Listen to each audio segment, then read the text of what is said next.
El tema 31 va sobre el cáncer ginecológico en atención primaria. Vamos a enfocarnos sobre todo en el cáncer de mama, que es súper prevalente, pero los aspectos eso que más debéis conocer desde atención primaria, de manejo del diagnóstico, más que aspectos concretos de tratamiento, que yo creo que no merece la pena entrar.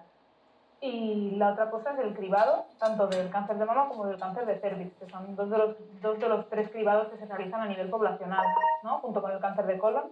Entonces es muy importante conocerlos, por qué se hace el cribado, cada cuánto y cómo va. Empezamos con el cáncer de cervix. Como sabéis, el agente etiológico del cáncer de cervix es el virus del papiloma humano, que lo que infecta es la piel y las mucosas. Hay muchísimos tipos, hay más de 200 tipos, y los dividimos entre los de alto riesgo y los de bajo riesgo. Los de alto riesgo son los oncogénicos, son los que nos importan aquí.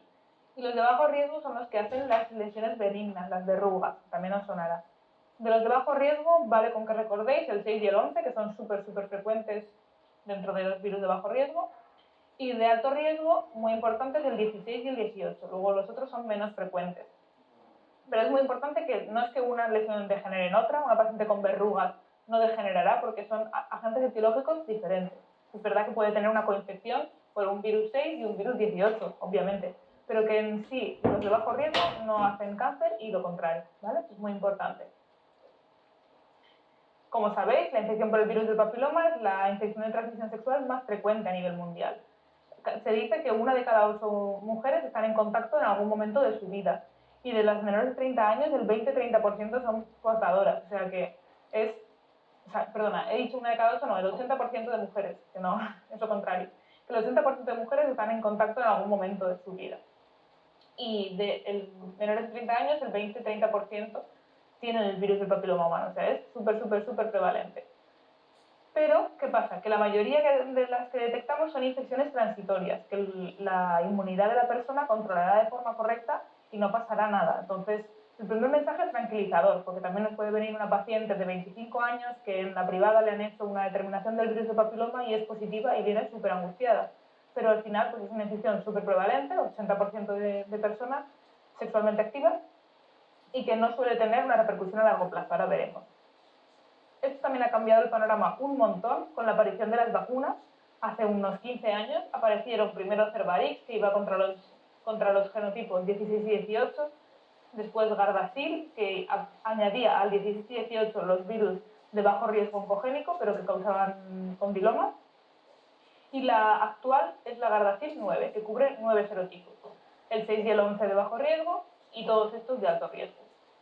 No hace falta recordar los números, no os metáis en cosas concretas. Yo creo que con recordar 6 y 11 y 16 y 18 es suficiente, ¿vale? La vacunación actualmente, según la Asociación Española de Pediatría, se vacunan solo a niñas a los 12 años.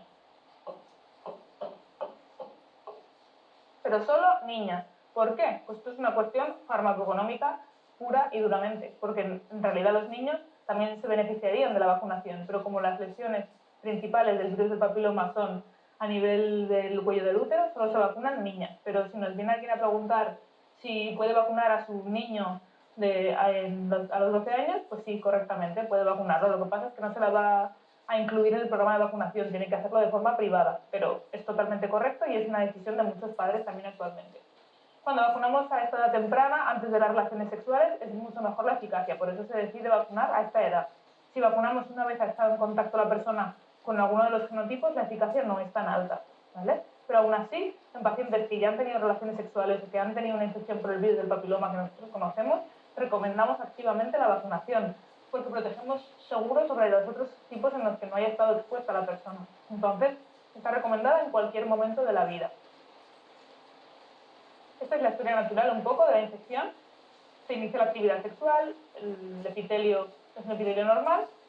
Si se produce la vacunación evitamos la exposición al virus, obviamente, pero si se produce una infección, la mayoría de veces la infección regresa. O sea, el 80-90% la inmunidad de la persona es capaz de controlar la infección y regresarla. Pero en un pequeño porcentaje de casos persiste. ¿Y qué pasa con la persistencia? Que va siendo una alteración citológica. Esto es lo que detectamos en la citología. ¿Vale? Y si esta alteración citológica persiste, acaba desarrollando el carcinoma invasor. Pero esto es un proceso que tarda décadas. Por eso es un buen sitio donde hacer un cribado. Por eso el cuello del útero es un buen programa de cribado, porque lo que detectamos son lesiones premalignas.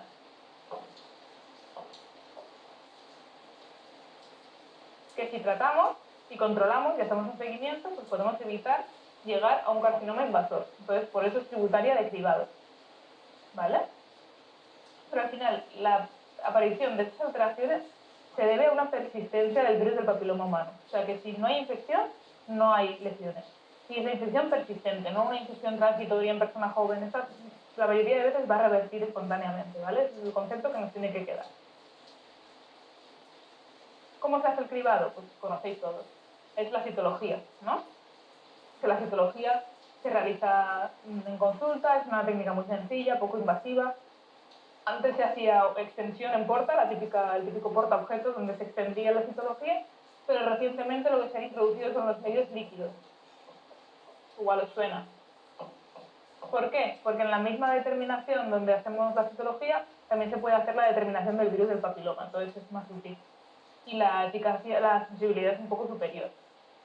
¿Cómo es el cribado? Lo vamos a explicar muy sencillo, porque el cribado además irá cambiando, porque con la aparición de las vacunas de momento se mantiene el mismo cribado, pero es probable que en los próximos años esto cambie.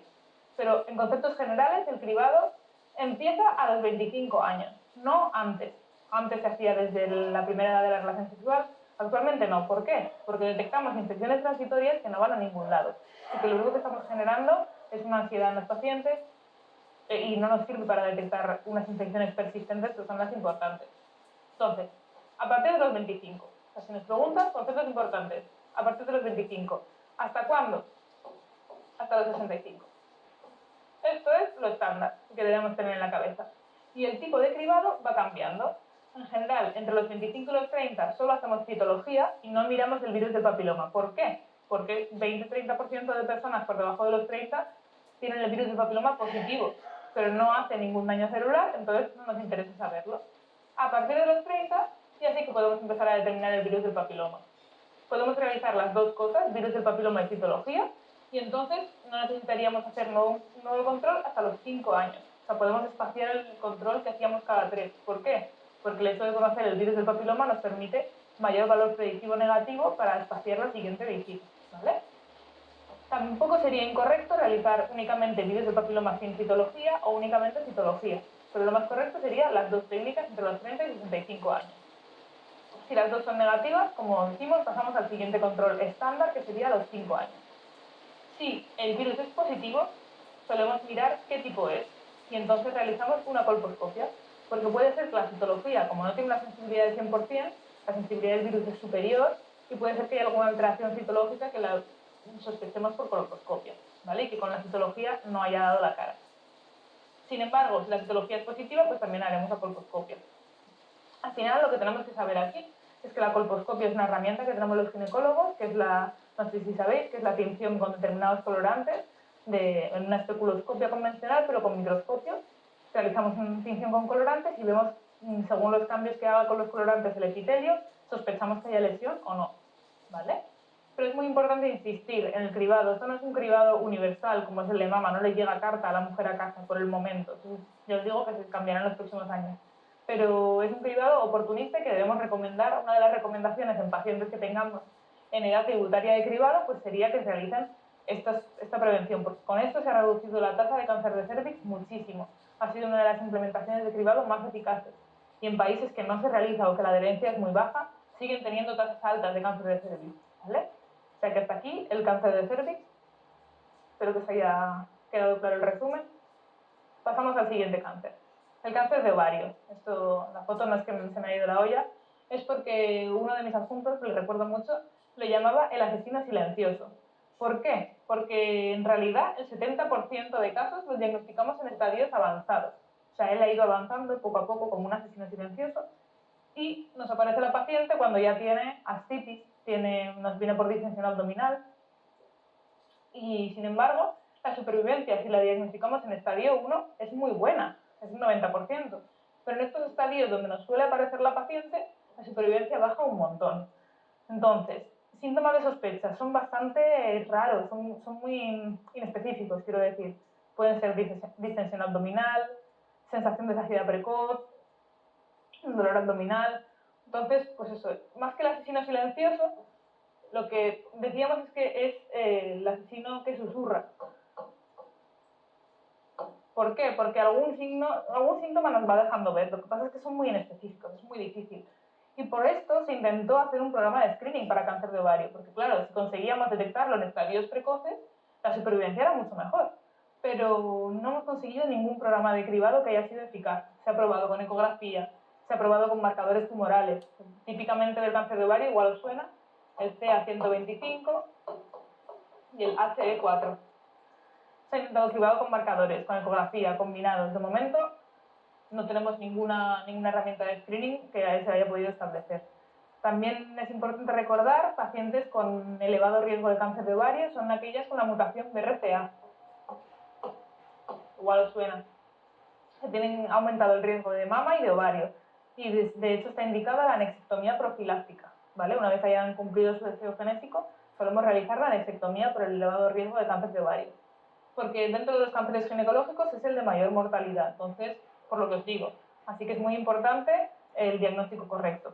En síntomas muy inespecíficos. Pacientes con saciedad precoz, con disección abdominal, con aumento del perímetro abdominal. Todo esto puede ser un cáncer de ovario, una ascitis de origen desconocido, una carcinomatosis peritoneal.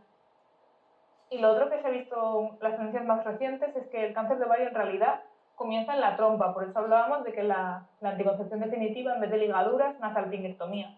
Porque se dice que las primeras células que se afectan son las de la porción de la fimbria de la trompa, del final de la trompa, ¿vale? Entonces, es verdad que también está indicado la salpingectomía reductora de riesgo en pacientes con alto riesgo, no en pacientes de cualquier tipo. Vale, pero yo creo que el cáncer de ovario es suficiente. Una vez se establece el diagnóstico, según el estadio, se suele combinar al final el tratamiento quirúrgico con la quimioterapia, pero el orden depende del estadiaje y depende de muchas cosas. Pero en general, si el estadio es precoz, empezamos por la cirugía, si el estadio es avanzado, solemos empezar por la quimioterapia. Y se suele basar la quimioterapia en platino, como ya sabéis. Siguiente cáncer, cáncer de endometrio. Esto os lo he puesto en un cuadro y si os quedáis con este concepto, me conformo de esta clase, porque es muy importante que no se nos pase. La metrorragia posmenopáusica, la típica paciente que te dice que se le retiró la regla hace 2 años y que ahora de repente le ha vuelto a bajar la regla. Pues puede ser que le haya vuelto a bajar la regla, pero debemos estudiarlo, no podemos decir que sí, no pasa nada, bueno, a veces la regla, porque es verdad que a veces la regla no se retira del todo, sino que durante unos meses viene, va, pero nos tiene que llamar la atención. Una metrorragia posmenopáusica es muy importante porque este no es el asesino silencioso. El cáncer de endometrio da la cara, el cáncer de endometrio sangra. Entonces, por eso tiene mucho mejor pronóstico que el de ovario, porque como tiene un síntoma que guía, nos permite un diagnóstico precoz. Es muy frecuente en pacientes, bueno, muy frecuente, pero que las pacientes que tienen cáncer de endometrio muchas veces vemos que son obesas, por eso os he puesto esa foto, para ver si os queda la imagen mental. ¿Y por qué? Porque al final están expuestas a muchos estrógenos, porque tienen una producción periférica de estrógenos muy aumentada. Entonces, ¿qué factores de riesgo hay? Pues lo que os decía, el hiperestrogenismo, que suele asociarse al aumento de peso. Como prevención, pues evitar el tabaco, que es otro factor de riesgo, y mantener el peso. También se decía los anticonceptivos hormonales, también reducen el cáncer de endometrio, es otro efecto beneficioso de los anticonceptivos. El cribado no existe, no hay cribado, esta es la tabla resumen del manual. No existe un programa de cribado, pero solo hay que alertar a la mujer de la metrorragia posmenopáusica, porque es lo que os digo. Si en algún momento la mujer sangra, pues sí está dando la cara, no hace falta establecer un programa de cribado en asintomáticas, ¿vale? Y el diagnóstico se realiza mediante biopsia endometrial aspirativa, la típica biopsia con cánula de Cornier. Lo que hacemos es poner una cánula muy fina por el cuello del útero y aspirar el contenido y enviamos esta muestra a analizar. También se puede realizar una histeroscopia y tomar las muestras de biopsia dirigidas por cámara, pero muchas veces con solo la biopsia aspirativa ya nos da el diagnóstico. Pero recordad, típicamente, paciente obesa con sangrado posmenopáusico, ojo, porque puede ser un cáncer de endometrio que si diagnosticamos en un estadio precoz, la supervivencia es muy buena, ¿vale? Mucho menos frecuentes los cánceres de vulva y de vagina. Son raros, pero tenemos que tener en la cabeza una típica herida vulvar, paciente bastante anciana, con una herida vulvar que pica y que no acaba de curar. Viene un día a visita, le damos un tratamiento con clotrimazol crema porque pensamos, bueno, le pica mucho, está eritematoso, será una infección por hongo. No cura. vuelve a venirnos, le damos, bueno, pues será una lesión tipo líquen escleroso, también muy frecuente en la edad avanzada, damos corticoides, tampoco mejora.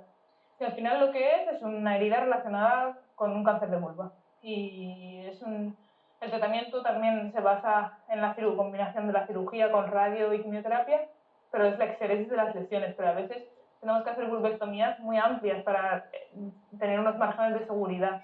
Y entonces son unas cirugías bastante mutilantes, ¿vale?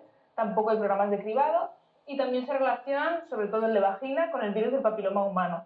De hecho, la citología antes también se hacía una toma vaginal, que ahora no se hace, pero bueno, al final está en contacto, es la misma mucosa, bueno, no es la misma mucosa, pero que está en la misma área y también se contamina de la misma forma. Entonces, es muy frecuente en pacientes con patología del cuello del útero que hagamos también un seguimiento, sobre todo del tercio superior de vagina, pues se aparecen lesiones.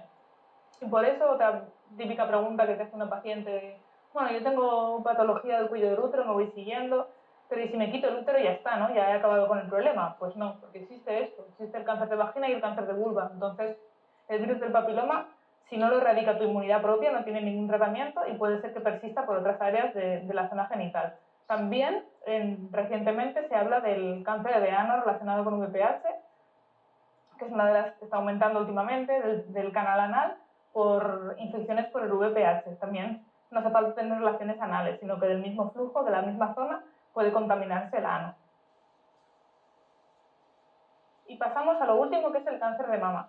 Súper importante que lo recordéis, porque es muy prevalente. 1 de cada 8 mujeres tendrá un cáncer de mama en algún momento de su vida. Entonces, también cuando nos dicen paciente de alto riesgo, como os he dicho, por ejemplo, BRCA. El BRCA, todos lo recordaréis por Angelina Jolie, que se hizo una mastectomía bilateral porque era una paciente con BRCA. Bien. Pues lo que no es un factor de riesgo es que nos diga que tiene antecedentes familiares, porque si es 1 de cada 8, es que es muy frecuente que tenga antecedentes familiares. Sin embargo, en pacientes que el debut es muy joven, o sea, el debut de la enfermedad se produce por debajo de los 40 años sobre todo, sí que hacemos determinación de causas genéticas, pero si no, es que la pura prevalencia de la enfermedad ya nos lo explica. Factores de riesgo, muy importante, el tabaco, el alcohol, la obesidad, al final como cualquier cáncer, y hoy en día cada vez lo sabemos más, que la dieta, el tabaco, todo eso está teniendo una influencia directa sobre la carcinogénesis. Y aquí el cáncer de mama, yo creo que lo más importante es el cribado, ¿vale? Recordad, 50, 69 años, súper importante. En este rango de edad, por el momento, puede que se amplíen las franjas, pero actualmente lo que hacemos es entre los 50 y los 69, una mamografía cada 2 años. Una mamografía bilateral que la hacen de alta resolución, que ven cualquier alteración mínima, como aquí unas microcalcificaciones, no sé si veis en la imagen, pero el objetivo no es que sepáis interpretar una mamografía, es que sepáis que el diagnóstico se hace mediante mamografía, es el gold estándar del diagnóstico. El propio radiólogo ya en centros con experiencia, al ver lesiones sospechosas, realiza punciones dirigidas a estas zonas para hacer un diagnóstico anatomopatológico. Pero es muy importante, y aquí sí que se hace un cribado universal, se insiste a las pacientes, se envía carta al domicilio para que se acojan a este programa de cribado, porque se ha visto que reduce mucho la mortalidad, ¿vale? Una vez establecemos el diagnóstico, yo no voy a entrar en el estadiaje porque creo que es muy específico y que tampoco es tan importante, que al final lo que tenéis que saber es que se diagnostica mediante mamografía, también en pacientes jóvenes podéis indicar ecografía de la mama, y que el abordaje tiene que ser tanto de la mama como de la axila. Esto es súper importante.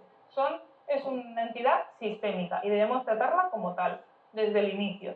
Entonces, en cuanto a la mama, cada vez se tiende más a la cirugía oncoplástica. Es decir, en vez de la mastectomía clásica, que consistía en la extirpación de todo el pecho con el pectoral mayor, era una cirugía muy agresiva, ahora cada vez la cirugía se ha reducido más y también intenta preservar la estética, porque al final son pacientes jóvenes y que el pronóstico en general del cáncer de mama es muy bueno, ¿vale? Entonces, intentamos también realizar la tumorectomía. De momento, siempre que se hace una tumorectomía, se hace radioterapia sobre el lecho quirúrgico. Tumorectomía es solo extirpación de la zona del tumor, con unos márgenes de seguridad. Y la mastectomía es la extirpación completa de la glándula, que actualmente también se puede hacer conservando la piel, extirpando únicamente la glándula, pero preservando la piel para poner una prótesis. Hay muchas técnicas nuevas que solemos hacer de forma conjunta con cirugía plástica. Y luego está el abordaje axilar, que siempre tenemos que tenerlo en cuenta. En cualquier paciente, aunque sea un tumor pequeño, hay que hacer un estadiaje axilar. Y esto se hace muchas veces por biopsia selectiva del ganglio centinela. Sabéis que es el primer ganglio afecto de la cadena de ganglios. Y lo que hacemos es por radiotrazadores, ya puede ser por gamma sonda o por... Bueno, hay muchos trazadores, en general es el Tecnesio 99 para detectarlo por gamma cámara. Y lo que hacemos es detectar cuál es el primer ganglio de drenaje de esta zona de la mama. O sea, ponemos el colorante a veces días antes, a veces horas antes, esto no os metáis en conocerlo, pero sobre la zona afectada de la mama y vemos a dónde drena. Estipamos y de forma o preoperatoria o diferida, según el tipo de tumor, hacemos un análisis y vemos si está afecto o no. Porque a veces, si el ganglio centinela está sano, no está afecto, pues podemos asumir que el resto de ganglios que van detrás estarán sanos. Y es evitar la linfadenectomía total. La linfadenectomía es quitar todos los ganglios de la axila. Y esto habréis visto, pacientes con linfedema, es muy frecuente el linfedema después de una linfadenectomía. Y tiene un tratamiento relativo. Sí que se hace mucha fisioterapia preventiva, pero es fastidiado. Tener linfedema en extremidad superior puede ser incapacitante. Entonces, se prefiere ser lo más conservador posible, tanto en la mama como en la axila. Pero hay que tener en cuenta siempre las dos áreas, ¿vale? Como tratamiento, quería también explicaros brevemente los subtipos histológicos.